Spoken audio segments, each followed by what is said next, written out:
Hey Judy, what's wrong? It was a cold day, with Christmas songs playing everywhere in the city. I stopped to admire a tree ornament that caught my eye. My husband, his breath visible in the chilly air, turned his head to look at me from a few steps ahead. He smiled softly, his ears red from the cold. I adored the way he looked at me. Nothing. Let's go home and have dinner.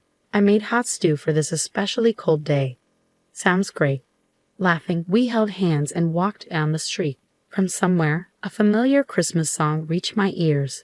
My name is Judy, and what I'm about to tell you is a rather strange Christmas miracle I experienced a few years ago, along with the story leading up to it. You're late. Before I could respond, my husband Dan's anger hit me like a wave. Where have you been? I just went to the closest deli, I replied. It was mid-December, and it felt like it was about to snow. His cuss words chased me out into the cold without my coat just a short time ago. Are you trying to fool me? I'm the breadwinner of this household. When I come home, I expect a proper dinner to be ready and served. Can't you even manage such an easy task? He scolded me harshly in front of the dinner table. No hot sauce? How come you're so lazy about it? There's no way to eat chicken wings without it. Don't mess with me. I had rushed out of the apartment with my wallet and came back with the hot sauce, gasping for breath. His irritation only grew. Deli? Are you crazy? Isn't it cheaper to buy at a supermarket? He pointed at the hot sauce and rolled his eyes. You have no sense of budgeting. I couldn't resist retorting, of course, I buy groceries at the supermarket, but it's far away. I told you earlier, I forgot to buy it today. Anyway, you get upset if the food gets cold. That's why I went to the closest shop. I did forget to add it to my shopping list and had run out, but I was sure the chicken wings tasted fine even without it. I didn't understand why he was so angry about it. His anger didn't cool down at all. Where's your apology? I did apologize earlier, didn't I? What's with your attitude? You're the one who... My retort added fuel to the fire, and he continued throwing his temper at me for another hour. Who wants such stale food now? In the end, he flipped the plate of chicken wings and went out to get dinner elsewhere. A few days later, I went to clean my parents' house, which was up for sale, and stopped by to visit an old lady in the neighborhood whom I called Grandma. Listen, Roma, your prediction was off for the first time. I didn't predict anything, Grandma, who had cared for me since I was a little girl, said, laughing ambiguously. No way. Everything you predicted since I was a kid came true. If they weren't predictions, then prophecies, I said with a wry smile. Remember when you told me not to go to the mall? There was a lightning strike, and it almost burnt down. Another time, you insisted I go out when I wanted to stay home, and my house got robbed. If I had been home, I would have faced the robber for sure.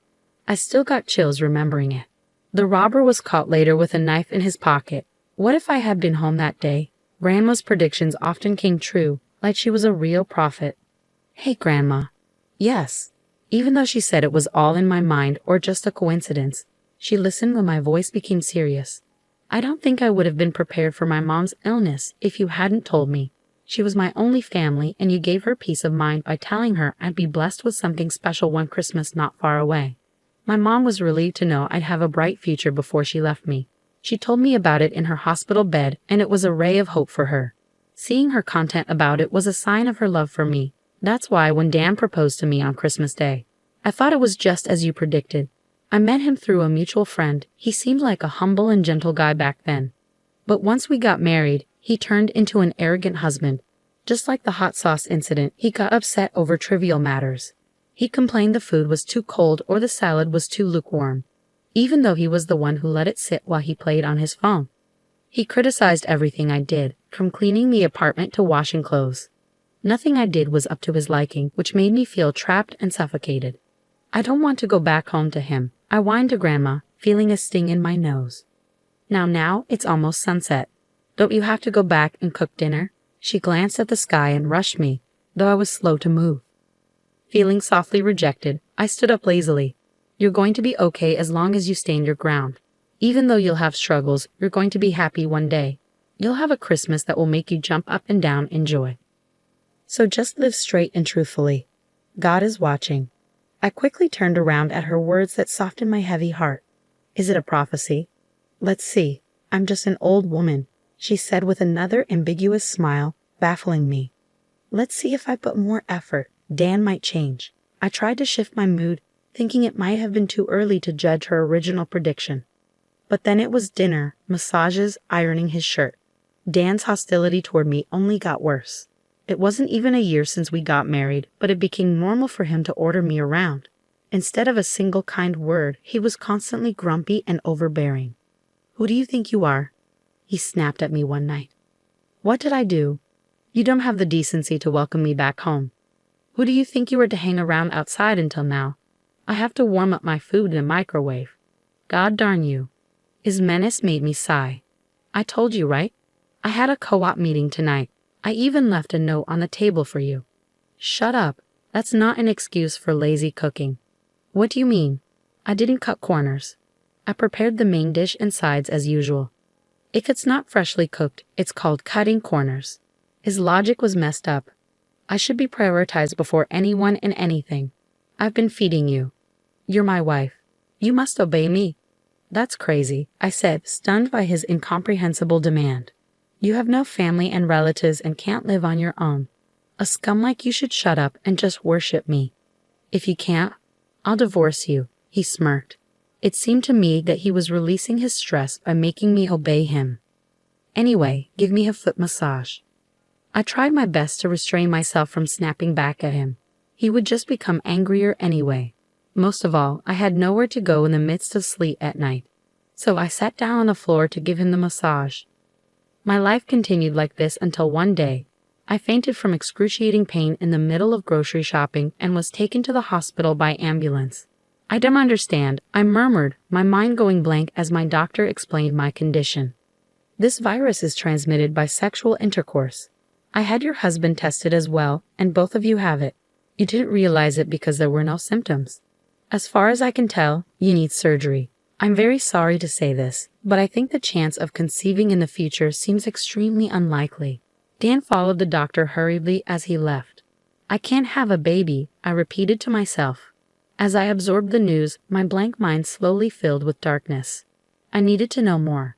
I tried to follow my doctor and Dan on wobbly legs. "Wait, doctor, Dan." But I froze when I heard their conversation. "So must everyone out there get tested?" "Exactly. They must be treated all at once. Otherwise, there's no point. It keeps coming back to you. Would they know what the test is for?" "Of course," my doctor replied, growing irritated. Listening with despair, I realized the bottom line. Dan had at least 3 girlfriends and was still seeing them. I complained to a picture of my mom in an empty room. I had hoped, even though he's not a good husband now, he might change once we have a baby. I kept Grandma's words about eventual happiness like a good luck charm. But I guess I was wrong. In fact, Dan seemed to only care about his own health. He was diligent about his condition but never showed any concern for me. Having lost my parents, I had a strong longing to have my own baby. I hoped for a happy family with a husband, children, and me. Tears rained down on the picture of my mom in my hands. "Mom," I sobbed, covering my mouth with my fingers.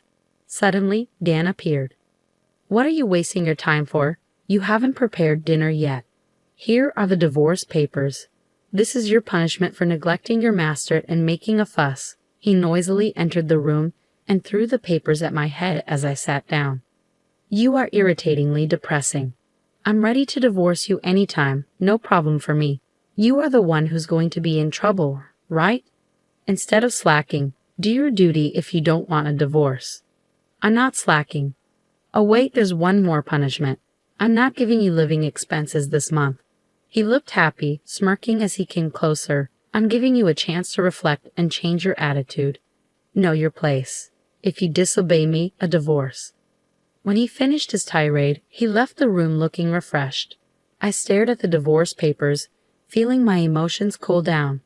"Mom, I've decided." Wiping my tears from the picture frame, I spoke to my smiling mother. "Watch over me." I kept quiet and continued living with Dan for a while. He treated me like a servant and took out his fits of anger on me.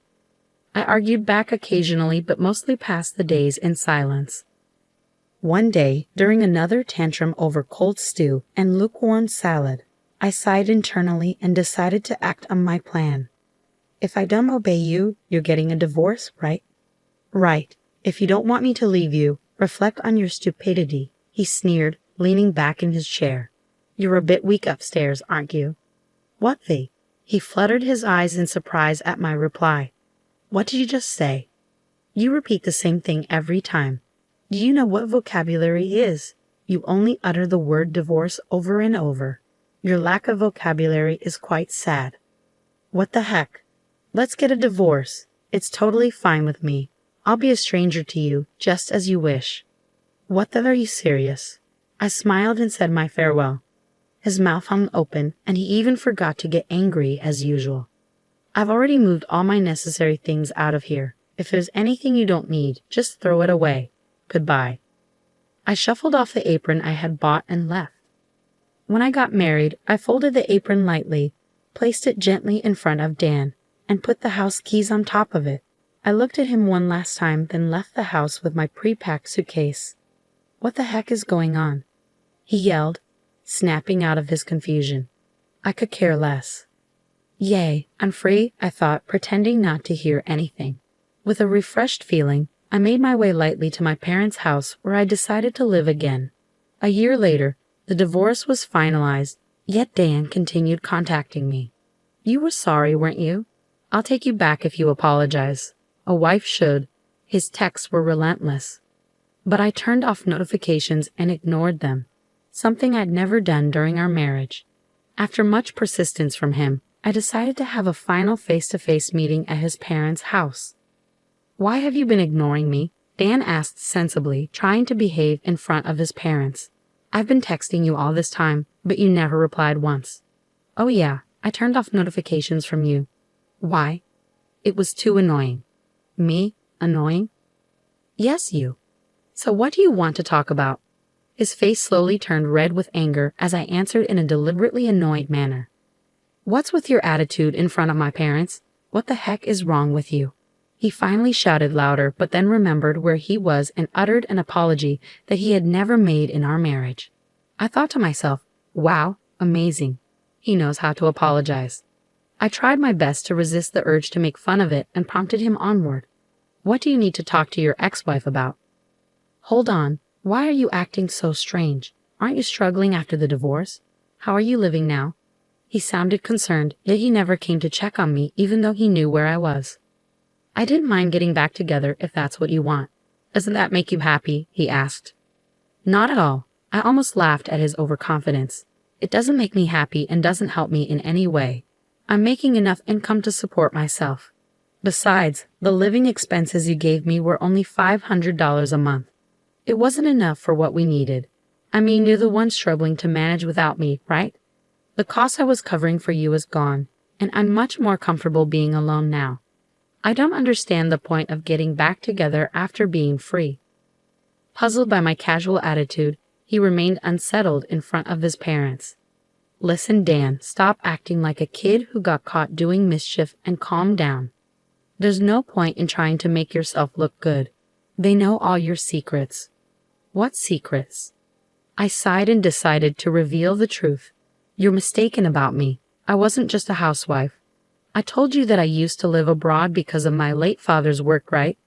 I used the German I learned back then to translate at home. There were many materials on the bookshelves, you know. I didn't care for those. Those were materials and manuscripts before translation. You never touched them since you had no interest, right? Thanks to that, I was able to hide some equipment to record you. Wait. He was stunned by the word recording. It was his father who presented the evidence. See, all your secrets, like how you used to treat me, are out now. Your parents were in tears watching this and apologized to me. They are ashamed to have raised a son who treated me horribly. Well, being under the spotlight almost made him run for the hills, but his mother grabbed him and made him sit again. She signaled me with her eyes, and I pulled out the papers. These are copies of our divorce papers. There are parts marked with a red circle, which I pointed out to Dan. You know them, don't you? No way. It was understandable for him to be in shock. What I pointed to were the witness signatures, names of people he knew very well. Actually, there wasn't enough space. You had more than 2 girlfriends, right? Wait a sec. No more waiting. Before I could continue, a resentful voice echoed. You never told us about the STD. We only had a relationship with you. That means you brought it in from somewhere else, didn't you? What am I? A fling. Didn't you say we'd get married one day? That's a statement only a bachelor should say. Oh no. We watched the video too. You are a villain, not only to us but to all women. You are the #1 public enemy. You are finished. Surrounded by his girlfriends, Dan crumbled to the floor. His parents sighed exaggeratedly. I had a private detective look into his girlfriends and secretly contacted them. Of course, I had told my ex-in-laws the whole story too. The result was this chaos. Your game is up now. There was a strong request from his parents that their son needed punishment. All of his girlfriends and I demanded compensation from him. He worked for a company owned by a family member of his mother, so the payments were deducted from his payroll to prevent him from escaping. He was forcibly taken back to his parents' home and under their strict supervision faced a long period of compensation payments. 6 years have passed since then. Hey Judy, what's wrong? It's a cold day when Christmas songs play everywhere in the city. I stopped to look at a tree ornament that caught my eye. My husband, whose white breath clings in the air, turns his head to look at me from a few steps ahead. He's smiling softly, his ears red from the cold. The little girl in his arms also has rosy cheeks. I adore them so much. Grandma's prediction is actually amazing, I murmured. My current husband is surprisingly the brother of one of Dan's girlfriends. I hit it off with the girlfriends afterward and sometimes hang out with them. I met him by chance, and he gently soothed my depression. It's really a strange story. If it wasn't for what happened with Dan, I'm sure I wouldn't have met my current husband. So that's what Grandma meant when she said I'd struggle but be happy, I mused. Once again, I was amazed by Grandma's prediction. Moreover, after we got married, I got pregnant, which was said to be extremely unlikely. I remember getting sick on Christmas Day and being rushed to the emergency room, where the doctor indicated I was pregnant. I was literally jumping up and down with my husband, and the annoyed nurse scolded us to keep calm and rest. It was a true Christmas miracle. This time of year makes me reflect deeply. I've been hurt a lot by Dan, but now I'm so happy. Mommy, I came out of my thoughts when my daughter left my husband's arms and clung to me in her fuzzy coat. Nothing. Let's go home and have dinner. It's hot stew for an especially cold day. I've already prepared it. Sounds great, yay. Laughing, we held hands and walked down the street. From somewhere, a familiar Christmas song reached my ears.